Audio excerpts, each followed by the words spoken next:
moi, en tant qu'historien, si vous voulez, je ne peux pas cautionner une telle prise de position qui ne correspond pas à la réalité, parce qu'il n'y a pas eu 132 ans de souffrance, d'exaction, d'injustice, etc., comme cela a été dit par le président. Dans un phénomène historique d'une aussi longue durée, il y a forcément des aspects positifs et des aspects négatifs.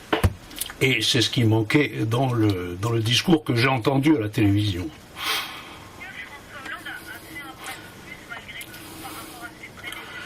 Oui, il va plus loin, c'est-à-dire qu'on ne parle pas de repentance, mais enfin il y a une condamnation globale. Et puis il y a eu quelque chose de plus grave encore, c'est que le président a rendu hommage à un certain type de victimes de la guerre d'Algérie.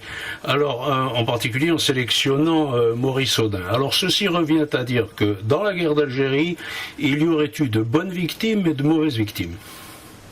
Pardon, je vous ai coupé. Non.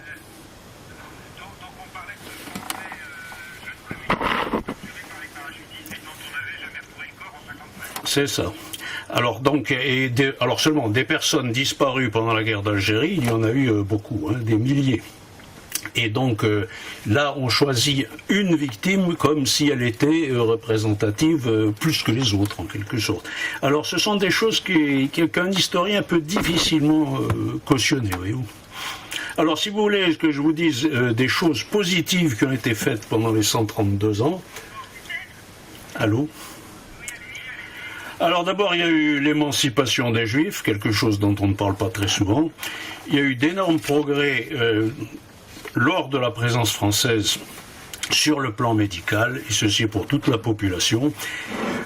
La France a construit... Vous savez, un problème dans un pays comme l'Algérie, un gros problème, très gros problème, c'est le problème de l'eau.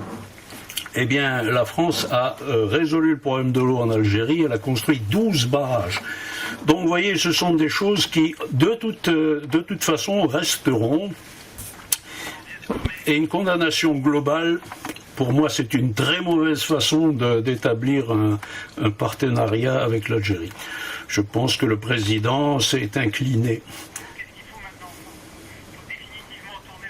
Alors je pense qu'il faut tourner cette page, et en particulier ce qui serait bien, d'abord on parle toujours du devoir de mémoire, moi je dis qu'il y a un devoir d'inventaire, et qu'il serait bien que les historiens puissent se réunir de toutes les tendances, pas seulement d'une, et qu'ils fassent, eux, les historiens, un véritable bilan de cette période du positif et du négatif. Nous en sommes très très loin.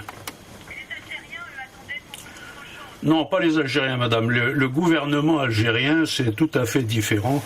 Le peuple algérien se fiche éperdument de ces histoires de repentance, de ces condamnations globales et autres.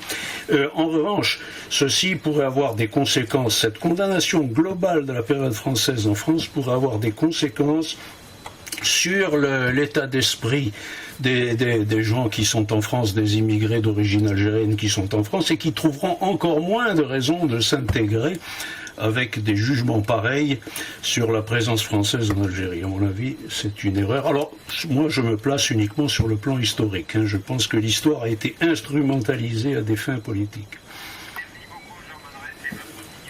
Ah, absolument. Mais je ne suis pas le seul à l'avoir.